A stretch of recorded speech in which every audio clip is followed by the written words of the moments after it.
नमस्कार.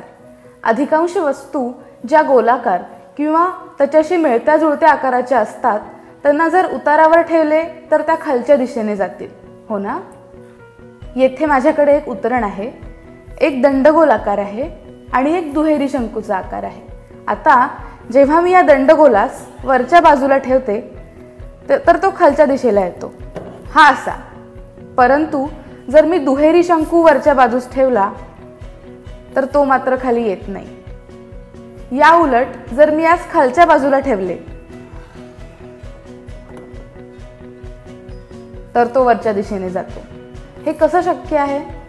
हा एक प्रकारचा डोळ्यांचा भ्रम आहे. खरं पाहता हा दुहेरी शंकू पुढे आणि आत जात आहे, पण पाहणाऱ्याला असं वाटतं की तो वर चढत आहे.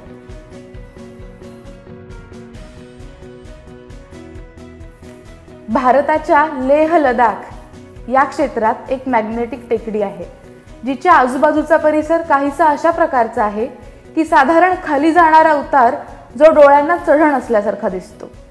आणि पर्यटक खूप आश्चर्यचकित होतात जेव्हा ते बंद गाडी किंवा एखादा ड्रम स्वतःहून वरच्या दिशेने जाताना पाहतात, परंतु प्रत्यक्षात मात्र हा डोळ्यांचा भ्रम असतो. आशा करते तुम्हाला हे मॉडेल आवडलं असेल. पुन्हा भेटूया अशाच मजेदार संकल्पनेसह. धन्यवाद.